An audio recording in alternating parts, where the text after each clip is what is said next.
Inside India's education system, success or pressure trap. Every year in India, millions of students wake up with one goal. Success. A better college, a government job, a stable future, a better life for their families. For many families, education is not just important. It is hope. Hope to escape poverty. Hope to gain respect. Hope to create opportunities that previous generations never had. And because of that, students begin competing from a very young age. Exams become battles. Marks become identity. Ranks become social status. But behind the success stories shown on television, behind the smiling toppers, behind the advertisements of coaching institutes, there is another reality. A reality students often experience silently. Pressure, fear, stress, anxiety, exhaustion. And in recent years, another fear has entered the system. Paper leaks. Imagine studying for years, waking up before sunrise, studying late into the night, missing festivals, vacations, sleep, and peace, only to discover that the examination paper was leaked before the exam even started. Imagine the feeling, not anger alone, but helplessness, because in that moment, hard work itself begins to feel uncertain. For millions of students, this is no longer rare news. It has become part of the education conversation. And today, we ask a difficult question. Is India's education system creating success, or creating a pressure trap? The dream called education. Education has always been deeply respected in India. For generations, families believed education was the strongest path toward a secure future. A child becoming a doctor, an engineer, a government officer, a scientist, a successful professional, is often seen not only as personal success, but as success for the entire family. Parents sacrifice savings. Some sell land. Some take loans. Some work extra hours. All with one dream. Our child should have a better future. And this belief is not wrong. Education has changed millions of lives in India. It has helped people rise from poverty. It has created innovators, entrepreneurs, researchers, and global talent. Indian professionals today work across the world. From technology companies to medical institutions, Indian talent has earned international recognition. So yes, India's education system has produced remarkable success stories. But there is another side to this reality. Because when education becomes the only path towards stability, competition becomes intense, very intense, and that pressure begins early. The race starts too early. In many places, competition begins almost from childhood. Students are compared with classmates.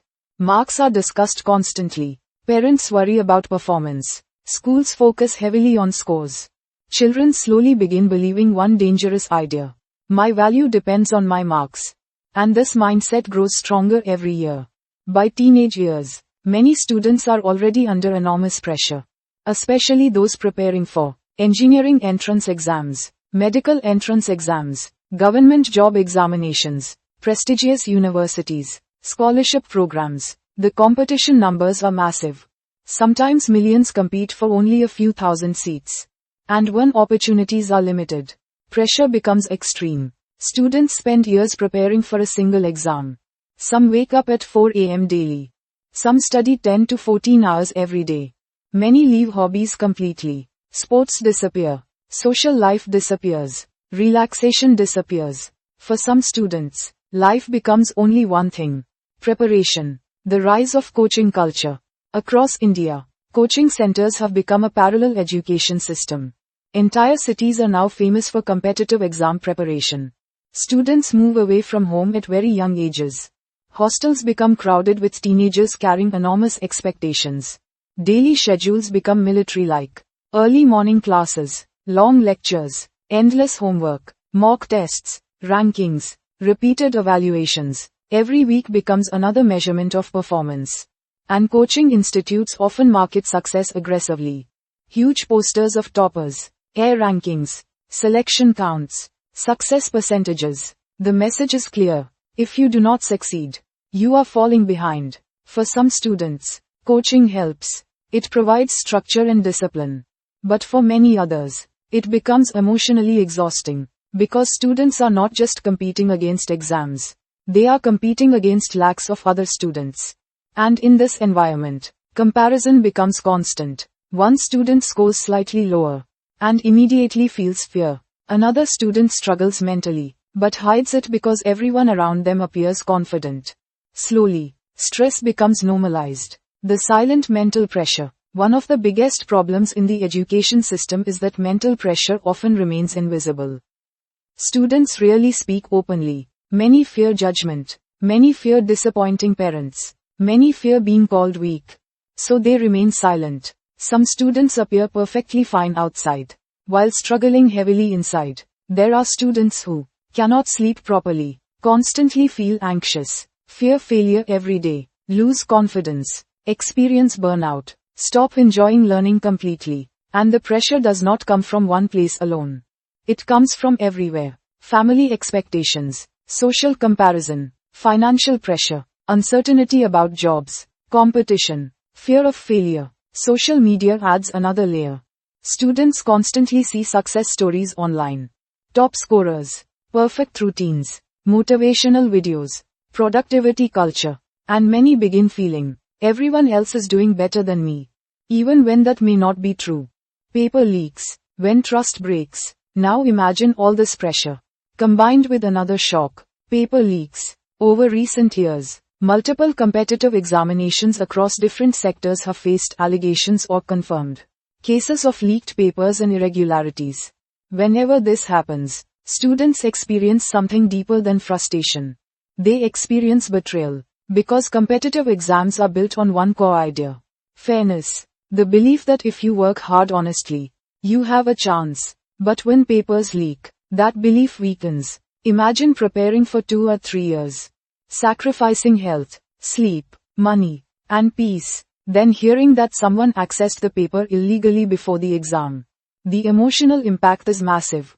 For honest students, it feels unfair beyond words. And when exams are cancelled afterward, the suffering continues. Preparation must restart. Stress extends for months. Uncertainty increases again. Families continue spending money. Students continue living inside anxiety. And some begin losing faith completely. Because now the problem is no longer only competition. The problem becomes trust. The human cost of exam failures. Whenever examination controversies happen, news headlines focus on investigations, arrests, officials, political reactions. But often, less attention goes toward the emotional impact on students.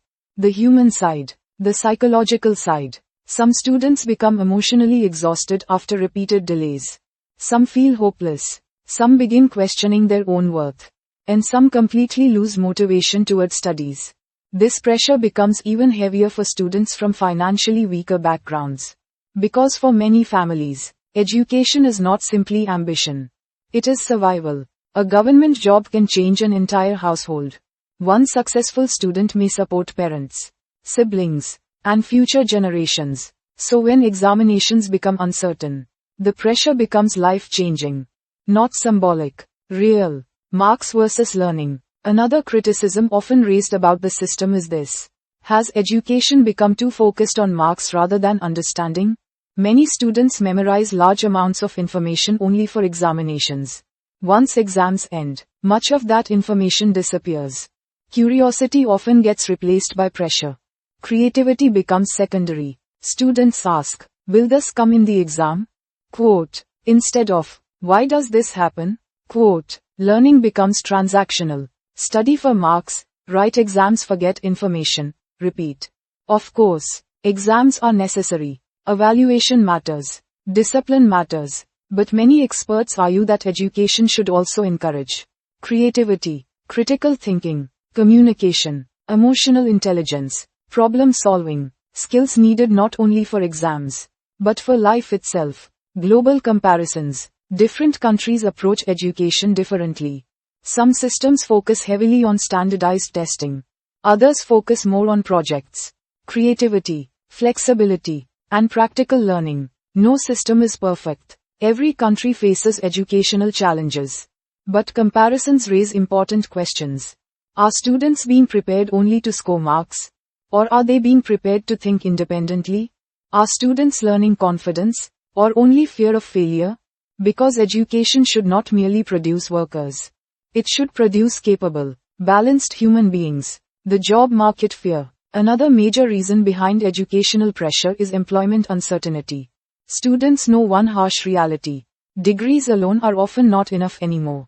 Competition exists not only for college admissions, but also for jobs afterward. This creates continuous anxiety. Students fear unemployment, unstable careers, financial insecurity, disappointing families, and when job opportunities feel limited, academic pressure becomes even more intense. Because every examination starts feeling like a life or death opportunity. Parents, society, and expectations. Parents often push children because they genuinely want security for them. Many parents struggled financially themselves. Many faced hardships, so they believe strict academic success is the safest path. But sometimes expectations become overwhelming. Students may feel loved only when performing well. Comparison with relatives or neighbors increases pressure further. Questions like, how many marks did you get? Quote, which rank? Quote, who scored higher? Quote, what career will you choose? Quote, may appear normal socially, but for stressed students, they can become emotionally exhausting. Social media and modern pressure. Today's students face something previous generations did not experience at this scale.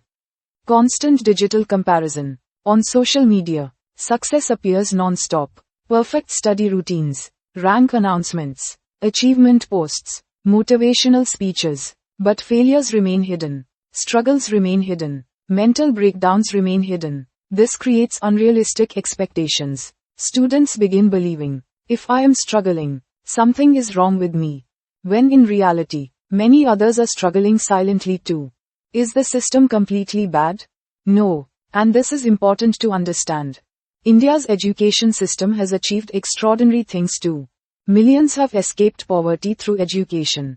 Indian students succeed globally in science, technology, medicine, business, and research. The system produces resilience and discipline. Hard work culture exists strongly. So this conversation is not about saying everything is broken. It is about asking, can success exist alongside reform? Can excellence exist without destroying mental peace?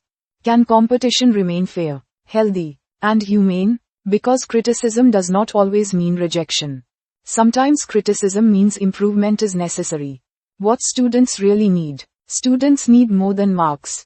They need emotional support, guidance, mental health awareness, fair systems, balanced learning, healthy competition, and most importantly, they need to feel that their worth is larger than exam scores. Failure in one examination should not feel like failure in life. Because human potential is much bigger than one rank sheet. Final message. India's education system stands at a complicated crossroads.